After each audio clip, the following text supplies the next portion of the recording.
ಓಂ ತದೇತತ್ ಸಹಸ್ರಂ ತತ್ಸರ್ವಂ ತಸ್ಯ ಮೇನ್ನಂ ಮಿತ್ರಂ ದಕ್ಷಿಣಂ ಸದಿತಿ ಪ್ರಾಣಃ ಪರೋಕ್ಷಪ್ರಿಯಾ ಇವ ಹಿ ದೇವಾಃ ಪರೋಕ್ಷಪ್ರಿಯಾ ಇವ ಹಿ ದೇವಾಃ. ಓಂ ಅತೀಂದ್ರಾಯ ನಮಃ. ಓಂ ವರುಣೋ ಮಾಯೀನ ಸ್ಯಾತ್ ವೋಚೇ ಮೇದಿಂದ್ರಂ ಮಘವಾನಮೇನಂ ಮಹೋ ರಾಜೋ ರಾಧಸೋ ಯತ್ ದದನ್ನಃ ಯೋ ಅರ್ಚತಃ. ಶ್ರೀ ಗುರುಭ್ಯೋ ನಮಃ. ಮಹಾಭಾರತದ ಅನುಶಾಸನ ಪರ್ವದ 421ನೆಯ ಈ ಭಾಗದಲ್ಲಿ ಅತೀಂದ್ರ ಎಂಬ 162ನೇ ನಾಮ ವಿಷ್ಣು ಸಹಸ್ರನಾಮ ಸ್ತೋತ್ರದ್ದು ಮತ್ತೆ ಅದಕ್ಕೆ ಸಂಬಂಧಿಸಿದಂಥ ಬೃಹತಿ ಮಂತ್ರ ಇದೆಲ್ಲವನ್ನು ಕೂಡ ನಾವು ಈಗ ಶ್ರವಣಕ್ಕೆ ತಂದುಕೊಳ್ಳುವರಿದ್ದೇವೆ. ಮೊದಲು ಅತೀಂದ್ರ ಎಂಬ ನಾಮಕ್ಕೆ ಏನು ಅರ್ಥ ಆಗಬಹುದು ಅಂತ ಅನ್ನೋದನ್ನ ನೋಡೋಣ. ಇಂದ್ರ ಅಂದ್ರೆ ದೇವರಾಜ, ಅವನನ್ನು ಮೀರಿಸಿದವನು. ದೇವರಾಜ ದೇವತೆಗಳಿಗೆ ಮಾತ್ರ ಇಂದ್ರ, ಪರಮಾತ್ಮ ಸಮಸ್ತ ಪ್ರಪಂಚಕ್ಕೂ ಕೂಡ ಇಂದ್ರ. ಅದಕ್ಕಾಗಿ ಆತನನ್ನ ಇಂದ್ರ ಅಂತ ಹೇಳ್ತಾರೆ. ಇಂದ್ರ ಅಂದ್ರೆ ವಾಯು ಹೌದು, ವಾಯುವನ್ನೂ ಮೀರಿಸಿದವನು.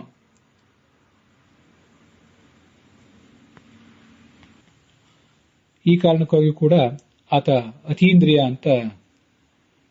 ಅತೀಂದ್ರ ಅಂತ ಕರೆಸ್ಕೊಂಡಿದ್ದಾನೆ.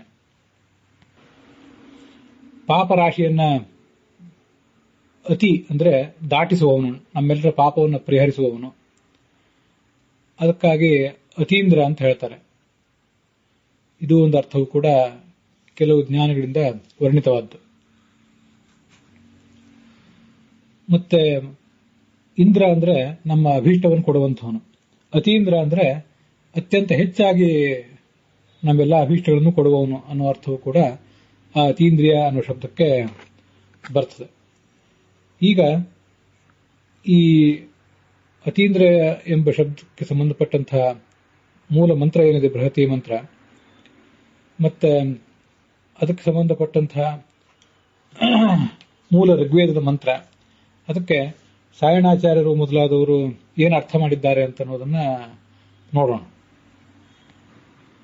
ಮೂಲ ಋಗ್ವೇದದಲ್ಲಿ ಏಭಿರ್ನ ಇಂದ್ರಾಭಿರ್ದಶಸ್ಯ ದುರ್ಮಿತ್ರಾಸೋ ಹಿ ಕ್ಷತಯಃ ಪವಂತೆ ಪ್ರತಿಯಚ್ಚಷ್ಟೇ ಅಮೃತಮನೇನ ಅವದ್ವಿತ ವರುಣೋ ಮಾಯಿ ನ ಸ್ಯಾತ್ ಅಂತ ಒಂದು ಮಂತ್ರ, 4ನೇ ಮಂತ್ರ. ಮತ್ತೆ 5ನೇ ಮಂತ್ರ ಒಂದಿದೆ, ಓಚೇ ಮೇದಿಂದ್ರಂ ಮಘವಾನಮೇನೋ ಮಹೋರಾಜೋ ರಾಧಸೋ ಯದ್ದದನ್ನಃ ಯೋ ಅರ್ಚತೋ ಬ್ರಹ್ಮಕೃತಿ ಮಾವಿಷ್ಠೋ ಯೂಯಂ ಪಾತ ಸ್ವಸ್ತಿಭಿಃ ಸದಾನಃ ಅಂತ. ಇವೆರಡು ಮಂತ್ರಗಳ ಕೆಲವು ಭಾಗಗಳನ್ನ ತೆಗೆದುಕೊಂಡು ಈ ಬೃಹತಿ ಮಂತ್ರವನ್ನ ಹೊಸದಿದ್ದಾರೆ. ಅಲ್ಲಿ ಸಾಯಣಾಚಾರ್ಯರು ಮೂಲ ಮಂತ್ರಕ್ಕೆ ಹೇಳಿರುವಂತಹ ಅರ್ಥವನ್ನ ನೋಡೋಣ. ಮಾಯಿ ಅಂದ್ರೆ ಪ್ರಜ್ಞಾವಾನ್, ಸರ್ವಜ್ಞನಾದವನು ಅಂತ ಅರ್ಥ. ವರುಣ ಅಂದ್ರೆ ಈ ಭಗವಂತ ಅನ್ನೋ ಅರ್ಥವನ್ನು ಸಾಯಣಾಚಾರ್ಯ ಹೇಳಿಲ್ಲ, ವರುಣ ಅಂತ ಅಷ್ಟೇ ಇದೆ.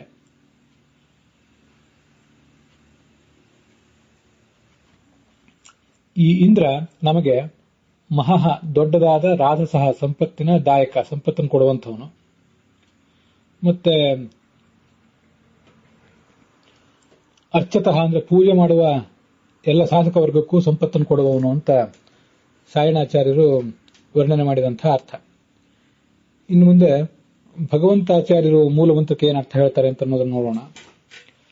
ಎಲ್ಲ ಪಾಪಗಳನ್ನು ಪರಿಹರಿಸುವವನು ಅನ್ನೋ ಅರ್ಥವನ್ನ, ಪರಿಹರಿಸುವ ಇಂದ್ರ ಅಂತ ಹೇಳಿದ ಅರ್ಥವನ್ನು ನಾವು ಕಾಣುವುದು ಅವರ ವ್ಯಾಖ್ಯಾನದಲ್ಲೇ.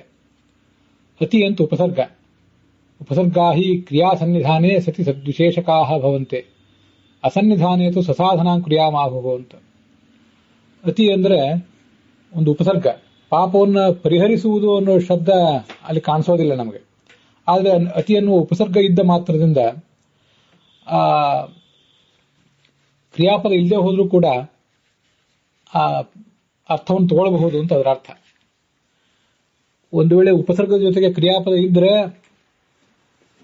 ಅಂತಹ ವಿಶಿಷ್ಟವಾದ ಅರ್ಥವನ್ನೇ ಆ ಉಪಸರ್ಗಗಳು ಹೇಳ್ತವೆ.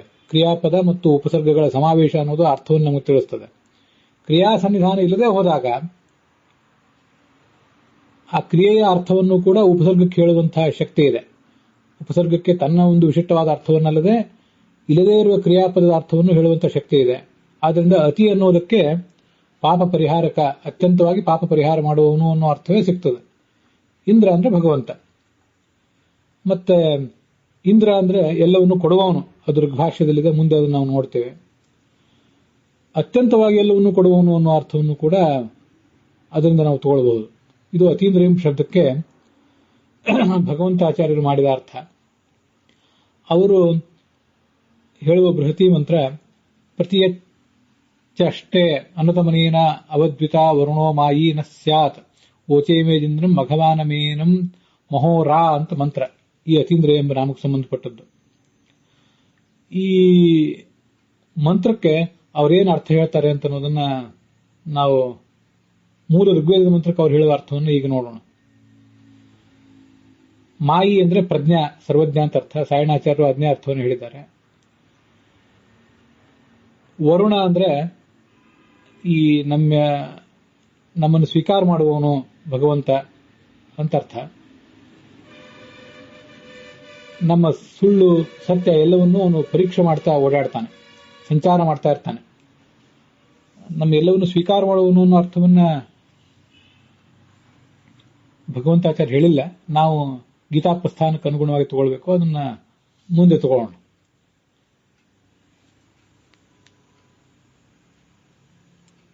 ಮುಂದೆ ಇಂಥ ವರುಣ, ಇಂಥ ಭಗವಂತ ನಮ್ಮ ಎಲ್ಲ ದೋಷಗಳನ್ನು ಪರಿಹರಿಸುವಂಥವನು ಹೌದು. ಆ ಭಗವಂತನನ್ನೇ ನಾವು ಇಂದ್ರ ಅಂತ ಹೇಳ್ತೇವೆ. ವಯಂ ಏನಂ ಇಂದ್ರಂ, ಈ ಭಗವಂತನನ್ನೇ ಭಗವಾನಂ, ಎಲ್ಲ ಸಂಪತ್ತುಳ್ಳವನು, ಯಶಸ್ವಿಯಾದ ದೇವ ಅಂತ ವರ್ಣನೆ ಮಾಡ್ತೇವೆ. ಯಾಕೆಂದ್ರೆ ಇವನೇ ಭಕ್ತರಿಗೆ ಬೇಕಾದಂತಹ ದೊಡ್ಡ ಸಂಪತ್ತನ್ನ, ಮತ್ತೆ ರಾಧಸ್ ಅಂದ್ರೆ ಅಣಿಮಾದಿ ಸಿದ್ಧಿಯನ್ನ ಕೊಡುವಂಥವನು, ಅರ್ಚತಃ ಸ್ತೋತ್ರ ಮಾಡುವ ಭಕ್ತರಿಗೆ ಎಲ್ಲವನ್ನೂ ಕೊಡುವಂಥವನು ಅನ್ನೋ ಅರ್ಥ ನಮಗೆ ಭಗವಂತಾಚಾರ್ಯ ವ್ಯಾಖ್ಯಾನದಲ್ಲಿ ಕಂಡು ಬರ್ತದೆ. ಮುಂದೆ ರಘುನಾಥ ಸ್ವಾಮಿಗಳು ಹೇಳುವ ಅರ್ಥವನ್ನ ಗಮನಿಸೋಣ. ಮಾಯಿ ಅಂದ್ರೆ ಪ್ರಜ್ಞಾವಾನ್, ಸರ್ವಜ್ಞನಾದವನು ಅನ್ನೋ ಅರ್ಥವೇ ಎಲ್ಲ ಕಡೆ ಇದೆ.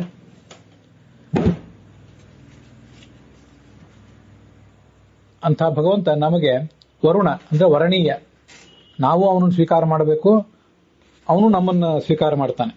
ಅದಕ್ಕಾಗಿ ಆದ್ರಿಂದ ಆತ ವರುಣ. ಅಂಥ ಭಗವಂತ ಅರ್ಚತಃ, ಸ್ತೋತ್ರ ಮಾಡುವಂಥ, ತನ್ನನ್ನು ಸ್ತೋತ್ರ ಮಾಡುವಂಥ, ಪೂಜಿಸುವ ಭಕ್ತರಿಗೆ, ನಹ ನಮಗೆ, ಮಹಃ ದೊಡ್ಡ, ರಾಯ ಸಂಪತ್ತನ್ನ, ಮತ್ತೆ ರಾಧಸ ಅಂದ್ರೆ ಸಿದ್ಧಿಯನ್ನ ಕೊಡುವಂಥವನು. ಅದಕ್ಕಾಗಿ ಅವನನ್ನೇ ನಾವು ಇಂದ್ರ ಅಂದ್ರೆ ಧನವಂತಂ ಇಂದ್ರಂ, ದೊಡ್ಡ ಧನವುಳ್ಳ ಇಂದ್ರ ಅಂದ್ರೆ ಅವನ, ಆ ಭಗವಂತ ಅಂತಾನೆ ನಾವು ಹೇಳ್ತೇವೆ. ಈ ಇಂದ್ರ ಅಂದ್ರೆ ಇದಂ ರಾತಿ, ಇದಂ ರೈ ಸಿದ್ಧಾಧಿಕಂ ರಾತಿ. ಇಂದ್ ರ ಅಂದ್ರೆ ಕೊಡುವವನು, ಇಂದ್ ಅಂದ್ರೆ ಸಿದ್ಧಿಯನ್ನು ಕೊಡುವಂಥವನು. ಇದು ಇಂದ್ರ ಶಬ್ದದ ಅರ್ಥ ಋಗ್ಭಾಷ್ಯಕ್ಕನುಸಾರವಾಗಿ ಮುಂದೆ ನಾವು ನೋಡ್ತೇವೆ. ಅತಿ ಅಂದ್ರೆ ಅತ್ಯಂತ ಹೆಚ್ಚಾಗಿ ಕೊಡುವವನು ಅನ್ನೋ ಅರ್ಥ ಅತೀಂದ್ರಿಯ ಶಬ್ದದಿಂದ ಬರ್ತದೆ. ಕೊಡುವವನು ಅನ್ನೋ ಅರ್ಥ ಇಲ್ಲಿ ರಾಧಸೋ ದದನ್ನಹ, ದೊಡ್ಡ ಸಂಪತ್ತನ್ನ ಮತ್ತೆ ಸಿದ್ಧಿಯನ್ನು ಕೊಡುವವನು ದದತ್ ಎಂಬುದಾಗಿ ಬೃಹತಿ ಮಂತ್ರ ಹೇಳಿದೆ. ಬೃಹತಿ ಮಂತ್ರಕ್ಕೂ ಆ ನಾಮಕ್ಕೂ ಈ ರೀತಿಯಾಗಿ ಸಂಬಂಧ ಇದೆ. ರಘುನಾಥ ಸ್ವಾಮಿಗಳು ತೋರಿಸಿದ ಸಂಬಂಧ ಇದು. ಇನ್ನು ಮುಂದೆ ಇದಕ್ಕೆ ಏನು ಅನ್ವಯಾರ್ಥ ಅಂತ ಅನ್ನೋದು ಮತ್ತು ಭಾವಾರ್ಥ ಏನಿದೆ ಅನ್ನೋದನ್ನ ನನ್ನ ವ್ಯಾಖ್ಯಾನದಲ್ಲಿ ನೋಡೋಣ. ಮಾಯಿ ಅಂದ್ರೆ ಪ್ರಜ್ಞಾವಾನ್ ಅಂತ ಒಂದು ಅರ್ಥ, ಸರ್ವಜ್ಞ ಅಂತ ಅರ್ಥ ಇದ್ದೇ ಇದೆ. ಮಾಯಿ ಅಂದ್ರೆ ಮಹಿಮಾವಾನ್, ಮಹಿಮಾವುಳ್ಳವನು ಅಂತ ಮತ್ತೊಂದು ಅರ್ಥವನ್ನು ಕೂಡ ತಗೊಳ್ಬೇಕು. ನಹ ನಮಗೆ, ಸಾತ್ ಅಂದ್ರೆ ಸುಖದಾಯಿ ಆಗಲಿ ಅವನು ಅಂತ ಅರ್ಥ. ಸಾತ್ ಅನ್ನೋದಕ್ಕೆ ಸ್ಯಾತ್ ಅಂತ ಹೀಗೆಲ್ಲ, ಸಾತ್ ಅನ್ನೋ ಶಬ್ದಕ್ಕೆ ಸ್ಯಾತ್ ಅಂತ ಕ್ರಿಯಾಪದದ ಅರ್ಥವನ್ನ ಉಳಿದೆಲ್ಲರೂ ಹೇಳಿದ್ದಾರೆ. ಸಾತ್ ಅನ್ನೋ ಶಬ್ದಕ್ಕೆ ಕೋಶಗಳ ಅರ್ಥದಲ್ಲಿ ಸುಖದಾಯಕನಾದವನು, ಸುಖ, ಸಾತ್ ಅನ್ನೋ ಶಬ್ದಕ್ಕೆ ಸುಖ ಅಂತ ಅರ್ಥ ಇರೋದ್ರಿಂದ ಸುಖದಾಯಿ ಅನ್ನೋ ಅರ್ಥವು ಕೂಡ ನಮಗೆ ಸುಲಭವಾಗಿ ಸಿಕ್ಕೇ ಸಿಗ್ತದೆ. ಆದ್ರಿಂದ ನಾನು ಸಾತ್ ಅನ್ನೋ ಶಬ್ದಕ್ಕೆ ಸುಖದಾಯಿ ಅನ್ನೋ ಅರ್ಥವನ್ನು ಇಟ್ಕೊಂಡಿದ್ದೇನೆ. ಮುಂದೆ ಸ್ಯಾತ್ ಅನ್ನೋದನ್ನ ನಾವಲ್ಲಿ ಅಧ್ಯಾಹಾರದ ಮೂಲಕ ತಂದ್ಕೊಳ್ಬೇಕು. ಸಾತ್ ಅನ್ನೋದಕ್ಕೆ ಟು ಗಿವ್ ಪ್ಲೆಷರ್, ಹೀಗೆಲ್ಲ ಅರ್ಥಗಳಿದ್ದೇ ಇದೆ. ಸಾತ್ ಅಂತ ಅದು ಸುಖ, ಸಾತ ಸುಖೆ ಅಂತ ಧಾತು ಇದೆ. ಅದನ್ನೇ ಸಾತಿ ಸುಖೆ ಅಂತನೂ ಹೇಳ್ತಾರೆ ಧಾತು. ಸೌತ್ರ ಧಾತು ಅಂತ ಎಲ್ಲ ಕಡೆ ಕಂಡು ಬರೋದಿಲ್ಲ. ಸಾತಯತಿ ಇತಿ ಅದರದ್ದು ಲಟ್ಲಕಾರ ಸಾತಯತಿ ಅಂತ ಆಗ್ತದೆ. ಆದ್ರಿಂದ ಭಗವಂತನನ್ನ ಸಾತಯತಿ ಇತಿ ಸಾತ್ ಅಂತ ನಾವು ಹೇಳಬೇಕು. ಆದ್ರಿಂದ ಅವನು ಸುಖದಾಯಕ, ಆದ್ರಿಂದ ಸಾತ್ಯಂ ಶಬ್ದ ವಾಚ್ಯನಾಗಿದ್ದಾನೆ ಅಂತ ಅದರ ತಾತ್ಪರ್ಯ ಆಗ್ತದೆ. ಸಾತ ಧಾತುವಿಗೆ ಮುಂದೆ ಕ್ವಿಪ್ ಪ್ರತ್ಯಯ ಬಂದು ಆ ಸಾತ್ ಎಂಬ ಶಬ್ದ ನಿಷ್ಪನ್ನ ಆಗಿದೆ ಅಂತ ನಾವು ನೋಡಬೇಕು. ಇದು ನಾನಲ್ಲಿ ಮಾಡ್ಕೊಂಡಿರುವಂತಹ ಅರ್ಥ. ಮುಂದೆ ಯಾವ ಕಾರಣದಿಂದ ಈ ಭಗವಂತ ಈ ಪರಮಾತ್ಮ ಅರ್ಚತಃ ಪೂಜಕ ವರ್ಗಸ್ಯ, ಪೂಜಕರಾದಂಥ ನಮಗೆ, ಪೂಜಕರಾದಂಥ ಎಲ್ಲರಿಗೂ ಮತ್ತೆ ಹಾಗೆ ನಮಗೂ ಕೂಡ ಮಹಃ ದೊಡ್ಡದಾದಂಥ ರಾಯ ಜ್ಞಾನವೆಂಬ ಸಂಪತ್ತನ್ನ, ರಾಜಸಃ ಮೋಕ್ಷವೆಂಬ ಸಿದ್ಧಿಯನ್ನ ತದತ್ ಕೊಡುವಂಥವನು. ಆದ್ರಿಂದ ತತ್ ಆ ಕಾರಣದಿಂದ ಏನಂ ಇತ ಈ ನಾರಾಯಣನನ್ನೇ, ಈ ವಿಷ್ಣುವನ್ನೇ, ಮಘವಾನಂ ಇಂದ್ರಂ ಜೀವನವೆಂಬ ಯಜ್ಞದ ಅಧಿಪತಿಯಾದಂಥ ಇಂದ್ರ ಎಂಬುದಾಗಿ ಓಚೇಮ ನಾವು ಹೇಳ್ತೇವೆ ಅಂತ ಅರ್ಥ. ಹೀಗೆ ಮಘವಾನಂ ಅಂತ ಶಬ್ದಕ್ಕೆ ಈಗೊಂದು ಅರ್ಥ ನಾನು ಮಾಡ್ಕೊಂಡಿದ್ದೇನೆ. ಇಲ್ಲಿ ಮಾಯಾ ಅಂತಿದೆ, ಮಾಯಾತು ಮಹಿಮಾ ಪ್ರೋಕ್ತ ಅಂತ ಭಾಗವತ ತಾತ್ಪರ್ಯದಲ್ಲಿ ಕಂಡು ಬಂದಿದೆ. ಮತ್ತೆ ವರುಣ ಅಂದ್ರೆ ವರುಣ ವರಣಾತ್, ನಾವು ಅವನನ್ನು ಸ್ವೀಕರಿಸುವುದರಿಂದ, ಅವನು ನಮ್ಮನ್ನು ಸ್ವೀಕರಿಸುವುದರಿಂದ ಅವನಿಗೆ ಮಾಯಾ, ಈ ವರುಣ ಎಂಬುದಾಗಿ ಹೆಸರು ಬಂದಿದೆ ಅಂತ ನಾವು ತಿಳಿಬಹುದು. ಮಖವಾನ್ ಅಂದ್ರೆ ಕೇವಲ ಇಂದ್ರ ಅಲ್ಲ, ಮಖಪತಿ. ಮಖ ಅಂದ್ರೆ ಯಜ್ಞ, ಅದನ್ನೇ ಮಘ ಎಂಬುದಾಗಿ ವೇದ ಹೇಳಿದೆ. ಕರ್ಮ ನಿರ್ಣಯದಲ್ಲಿ ಮಹಾನಾಮ್ನಿ ವರ್ಗದ ಪ್ರಥಮ ಮಂತ್ರದ ಅರ್ಥ ವಿವರಣದಲ್ಲಿ ತಮ್ವಾ ಏತಂ ಮಖವಂತಂ ಸಂತಂ ಮಘವಾನ್ ಇತ್ಯಾಚಕ್ಷತೆ ಪರೋಕ್ಷೇಣ ಪರೋಕ್ಷ ಪ್ರಿಯ ಇವ ಹಿ ದೇವಾಹ ಪ್ರತ್ಯಕ್ಷ ದ್ವಿಷಃ. ಅವನು ವಸ್ತುತಃ ಯಜ್ಞಪತಿ ಆದ್ರಿಂದ, ಮಖವಾನ್ ಆದ್ರಿಂದ ಅವನನ್ನ ಮಘವಾನ್ ಎಂಬುದಾಗಿ ವೇದ ಹೇಳಿದೆ ಪರೋಕ್ಷವಾಗಿ ಅಂತ ಆಚಾರ್ಯರು. ಅವನು ಯಜ್ಞಪತಿಯೂ ಹೌದು, ಯಶಸ್ವಿಯೂ ಹೌದು, ಧನಪತಿಯೂ ಹೌದು ಅಂತ ಇನ್ನಿತರ ಅರ್ಥಗಳ ಜೊತೆಗೆ ಇದನ್ನು ಹೇಳಿದ್ದಾರೆ. ಶಚೀಪತಿಯಾದ ಇಂದ್ರ ಏನಿದ್ದಾನೆ ಅವನು ದೇವತೆಗಳಿಗೆ ಮಾತ್ರ ಇಂದ್ರ. ಈ ಹರಿ ಭಗವಂತ ಏನಿದ್ದಾನೆ ಜೀವನವೆಂಬ ಯಜ್ಞಕ್ಕೆ ಅವನು ಇಂದ್ರ. ಆದ್ರಿಂದ ಅವನನ್ನ ಮಘವಾನ್ ಇಂದ್ರ ಎಂಬುದಾಗಿ ನಾವು ಪ್ರಶಂಸೆ ಮಾಡ್ತೀವಿ. ಇಂದ್ರನನ್ನ ಕೇವಲ ಇಂದ್ರ ಅಂತ ಹೇಳ್ತೇವೆ, ಶಚೀಪತಿ ಇಂದ್ರ ಅಂತ ಹೇಳ್ತೀವಿ. ಇವನನ್ನ ಮಘವಾನ್ ಇಂದ್ರ ಎಂಬುದಾಗಿ ಸ್ತುತಿಸ್ತೇವೆ ಅಂತ ಅರ್ಥ. ಹಾಗಾಗಿ ಈ ಇಂದ್ರ, ಶಚೀಪತಿಯಾದ ಇಂದ್ರ ಕೇವಲ ಇಂದ್ರ, ಇವನು ಇಂದ್ರನಿಗಿಂತ ಶ್ರೇಷ್ಠ ಈ ಭಗವಂತ. ಇದೇ ಅರ್ಥವೇ ಅತೀಂದ್ರ ಎಂಬ ಶಬ್ದದಿಂದ ಬಂದಿದೆ. ಇದು ಆ ನಾಮಕ್ಕೂ ಮತ್ತೆ ಬೃಹತಿ ಮಂತ್ರಕ್ಕೂ ಇರುವಂತಹ ಸಮಾನತೆ ನಾನು ವ್ಯಾಖ್ಯಾನ ಮಾಡಿದಂತೆ. ಅತೀಂದ್ರ ಅಂದ್ರೆ ಶ್ರೇಷ್ಠನಾದ ಇಂದ್ರ ಅಂತ ಅರ್ಥ. ಶ್ರೇಷ್ಠ ಹೇಗೆ ಅಂದ್ರೆ ಜೀವನವೆಂಬ ಯಜ್ಞಕ್ಕೆ ಸ್ವಾಮಿ, ಎಲ್ಲ ಸಂಪತ್ತಿಗೂ ಸ್ವಾಮಿ, ಆದ್ರಿಂದ ಆತ ಇಂದ್ರ ಅಂತ ಅದರ ಅರ್ಥ. ಇದಂ ರಾತಿ, ಭಕ್ತ ಸಮೂಹಕ್ಕೆ ಎಲ್ಲವನ್ನೂ ಕೊಡುವಂಥವನು ಅನ್ನೋ ಅರ್ಥವು ಕೂಡ ಕಂಡು ಬರ್ತದೆ. ಅದು ಋಗ್ಭಾಷ್ಯದಲ್ಲೇ ಬಂದಿದೆ.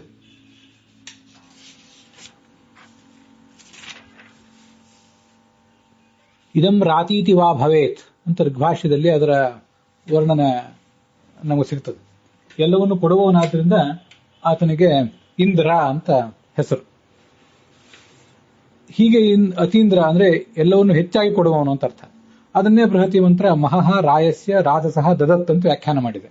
ಇದು ರಘುನಾಥ ಸ್ವಾಮಿಗಳು ತೋರಿಸಿದಂತಹ ಸಂಬಂಧ ಈಗಾಗಲೇ ನಾವು ನೋಡಿದ್ದೇವೆ. ಈ ಥರ ಎರಡು ರೀತಿಯಾಗಿ ಬೃಹತಿ ಮಂತ್ರಕ್ಕೂ ಮತ್ತು ವಿಷ್ಣು ಸಹಸ್ರನಾಮದ ಆ ನಾಮಕ್ಕೂ ಸಂಬಂಧ ಇದೆ ಅಂತ ನಾವು ನೋಡಬೇಕು. ಭಾವಾರ್ಥ ಹೀಗಾಗ್ತದೆ: ಮಹಾಮಹಿಮನು, ಎಲ್ಲಾ ಭಕ್ತರನ್ನು ಸ್ವೀಕರಿಸುವವನು, ಭಕ್ತರಿಂದ ಸ್ವೀಕರಿಸಲ್ಪಡುವಂಥವನು ಆದ ಆ ಭಗವಂತ ನಮಗೆ ಸುಖದಾಯಕನಾಗಲಿ. ಆತನನ್ನು ಸೇವಿಸುವಂತಹ ಎಲ್ಲಾ ಭಕ್ತರಿಗೂ ನಮಗೂ ಜ್ಞಾನವೆಂಬ ಮಹಾಸಂಪತ್ತನ್ನ, ಮೋಕ್ಷವೆಂಬ ಸಿದ್ಧಿಯನ್ನು ಕೂಡ ಕೊಡುವಂತಹ ಈ ಭಗವಂತನನ್ನ ನಾವು ನಮ್ಮ ಜೀವನವೆಂಬ ಯಜ್ಞಕ್ಕೆ ಪತಿಯಾದಂತಹ ಇಂದ್ರ ಎಂಬುದಾಗಿ ಅಥವಾ ಉಪೇಂದ್ರ ಎಂಬುದಾಗಿ ಹೇಳುತ್ತೇವೆ, ಸ್ತುತಿಸ್ತೇವೆ, ಅನುಸಂಧಾನ ಮಾಡ್ತೇವೆ ಅಂತ ಅದರ ತಾತ್ಪರ್ಯ ಆಗ್ತದೆ. ಇಂದ್ರನಿಗೂ ಈ ಭಗವಂತ ಇಷ್ಟ ದೇವತಾಗಿದ್ದಾನೆ ಅಂತ ವೇದ ಅವನನ್ನು ವರ್ಣನೆ ಮಾಡಿದೆ. ಯೋ ವಿವಾಯ ಸಚಥಾಯ ದೈವ್ಯ ಇಂದ್ರಾಯ ವಿಷ್ಣು ಸುಕೃತೆ ಸುಕೃತ್ತರ ಇಂದ್ರಾಯ ದೈವ್ಯ, ಇಂದ್ರನಿಗೂ ದೇವತೆಯವನು, ಪೂಜ್ಯನಾದ ದೇವತೆ ಅಂತ ವರ್ಣನೆ ಮಾಡಿದೆ.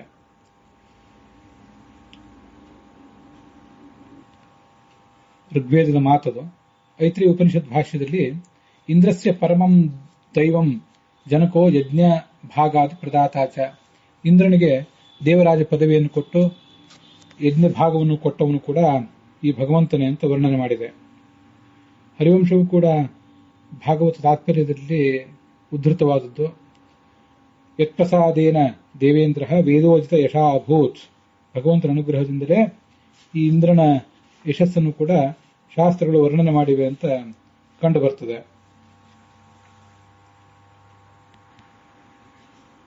ಇಂದ್ರ ಅಂದ್ರೆ ಐಶ್ವರ್ಯವುಳ್ಳವನಾದ್ರಿಂದ ವಾಯು, ಐಶ್ವರ್ಯಾದಿಂದ್ರನಾಮಾತು ವಾಯು ಅಂತ ಛಾಂದೋಗ್ಯ ಉಪನಿಷತ್ ಭಾಷ್ಯದಲ್ಲಿ ಬಂದಿದೆ. ಅವನನ್ನು ಮೀರಿದಂಥ ಭಗವಂತನೇ ಅತೀಂದ್ರಿಯ. ಇಂದ್ರಮಪಿ ಅತಿಕ್ರಮ್ಯ ವರ್ತಮಾನ ಅತೀಂದ್ರ ಅಂತ ಲಕ್ಷಾಲಂಕಾರ ಹೇಳ್ತದೆ. ಇಂದ್ರನನ್ನು ಮೀರಿ ಇರುವ ದೇವತೆಯವನು ಅಂತ ಅದರ ತಾತ್ಪರ್ಯ.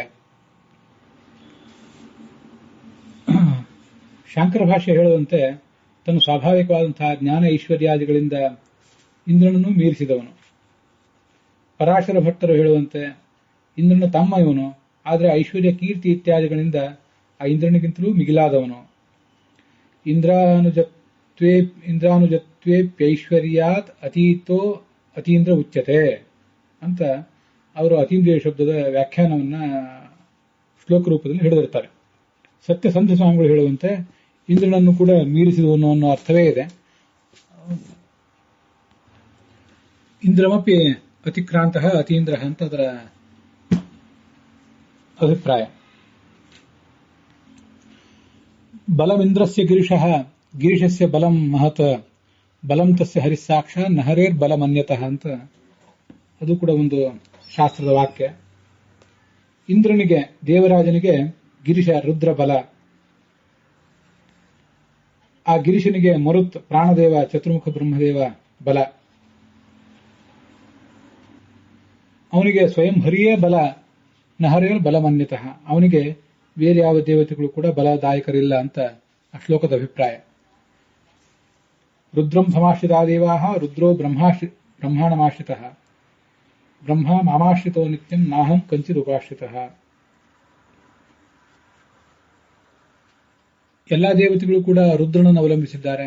ರುದ್ರ ಬ್ರಹ್ಮನನ್ನು ಅವಲಂಬಿಸಿದ್ದಾನೆ, ಬ್ರಹ್ಮನ ನನ್ನನ್ನು ಅವಲಂಬಿಸಿದ್ದಾನೆ, ನಾನು ಯಾರನ್ನು ಕೂಡ ಅವಲಂಬಿಸಿಲ್ಲ ಅಂತ ಸ್ವಯಂ ಭಗವಂತನೇ ಹೇಳಿದ ಮಾತು ಕೂಡ ಕೇಳಿ ಬರ್ತದೆ. ಗೀತಾ ಭಾಷ್ಯದಲ್ಲಿ ಆಚಾರ್ಯರು ಉದ್ಧರಿಸಿರುವಂತಹ ಸ್ಕಂದ ಪುರಾಣದ ಒಂದು ಶ್ಲೋಕ ಇದೆ. ಯದಂತರಂ ವ್ಯಾಘ್ರ ಹರೀಂದ್ರಯೋರ್ವನೆ ಯದಂತರಂ ಮೇರು ಗಿರೀಂದ್ರ ವಿಂಧ್ಯಯೋಹೋ ಯದಂತರಂ ಸಿಂಹ ಗಜೇಂದ್ರಯೋರ್ವನೆ ಯದಂತರಂ ಸೂರ್ಯ ಶಶಾಂಕಯೋರ್ದಿವಿ ಯದಂತರಂ ಜಾಹ್ನವಿ ಸೂರ್ಯ ಕನ್ಯಯೋಹೋ ತದಂತರಂ ಬ್ರಹ್ಮ ಗಿರೀಂದ್ರಯೋರಪಿ ಯದಂತರಂ ಪ್ರಳಯಜ ವಾರಿ ವಿಪ್ರುಷೋಹೋ ತದಂತರಂ ಸ್ತಂಭ ಹಿರಣ್ಯಗರ್ಭಯೋಹೋ ಸ್ಫುಲಿಂಗ ಸಂವರ್ತಕಯೋರ್ಯದಂತರಂ ತದಂತರಂ ವಿಷ್ಣು ಹಿರಣ್ಯಗರ್ಭಯೋಹೋ ಅನಂತತ್ವಾನ್ ಮಹಾವಿಷ್ಣೋಃ ತದಂತರಂ ಅನಂತರಂ ಅನಂತಕಂ ಮಹಾತ್ಮ್ಯ ಸೂಚನಾರ್ಥಾಯ ಈ ಉದಾಹರಣ ಮೀರಿತಂ ಅಂತ ಅಲ್ಲಿ ಆಚಾರ್ಯರು ಹೇಳ್ತಾರೆ. ಹುಲಿ ಸಿಂಹಗಳ ನಡುವೆ, ಮೇರು ವಿಂಧ್ಯಗಳ ನಡುವೆ, ಸೂರ್ಯ ಮತ್ತು ಬೃಹಸ್ಪತಿಗಳ ಬಿಂಬ ಸೂರ್ಯ ಗೋಲಕ ಮತ್ತು ಬೃಹಸ್ಪತಿ ಗ್ರಹ ಗುರುಗ್ರಹದ ನಡುವೆ ಇರುವಂತಹ ಅಂತರ, ಅದು ರುದ್ರ ಮತ್ತು ದೇವರಾಜ ಇಂದ್ರರ ನಡುವೆ ಇದೆ. ಹೀಗೆ ಮಹೇಂದ್ರನಿಗಿಂತ ಇಷ್ಟು ಪ್ರಮಾಣದಲ್ಲಿ ಅಧಿಕ ರುದ್ರ, ಆ ರುದ್ರನಿಗಿಂತಲೂ ಚತುರ್ಮುಖ ಬ್ರಹ್ಮ ದೊಡ್ಡವನಾಗಿದ್ದಾನೆ. ಹೇಗೆ ಅಂದ್ರೆ ಆನೆ ಮತ್ತು ಸಿಂಹಗಳ ನಡುವೆ ಇರುವಷ್ಟು ಅಂತರದಂತೆ, ಸೂರ್ಯ ಮತ್ತು ಚಂದ್ರರ ನಡುವೆ ಇರುವ ಅಂತರದಂತೆ, ಗಂಗೆ ಮತ್ತು ಯಮುನೆಯರ ನಡುವೆ ಇರುವಷ್ಟೇ ಅಂತರ ರುದ್ರ ಮತ್ತು ಚತುರ್ಮುಖರ ನಡುವೆ ಇದೆ. ಇಂಥ ಚತುರ್ಮುಖ ಬ್ರಹ್ಮನಿಗೂ ವಿಷ್ಣುವಿಗೂ ಪ್ರಳಯ ಕಾಲದ ಜಲ ಮತ್ತೊಂದು ನೀರ ಹನಿ ಅವುಗಳಲ್ಲಿ ಇರುವಷ್ಟು ಅಂತರ ಇದೆ. ಪ್ರಳಯಾಗ್ನಿ ಮತ್ತು ಒಂದು ಬೆಂಕಿಯ ಕಿಡಿಯ ನಡುವೆ ಇರುವಷ್ಟು ಅಂತರ ಇದೆ. ಹೀಗೆ ಪರಮಾತ್ಮ ಚತುರ್ಮುಖ ಬ್ರಹ್ಮನನ್ನ ಇಷ್ಟು ಮೀರಿದ್ದಾನೆ ಅಂತ ವರ್ಣನೆ ಮಾಡ್ತಾರೆ. ಅದು ಪರಮಾತ್ಮನ ಆ ಮಹಿಮಾ. ಹೀಗೆ ಪರಮಾತ್ಮನನ್ನ ದೇವರಾಜನಿಗಿಂತಲೂ ಮುಖ್ಯ ಪ್ರಾಣನಿಗಿಂತಲೂ ಹೆಚ್ಚು ಶ್ರೇಷ್ಠ ಅಂತ ಉಪಾಸನೆ ಮಾಡಬೇಕು. ಪ್ರಾಣಾತ್ ಪರಂತು ಯೇ ವಿಷ್ಣುಂ ಜೀವಾಂಶ್ಚೈವ ಅವರಾಂಸ್ತತಃ ಯೇ ವಿದುಹು ತೇ ವಿದುಹು ಪ್ರಾಣಂ ನಾನ್ಯಥಾತು ಕಥಂಚನ ಅಂತ.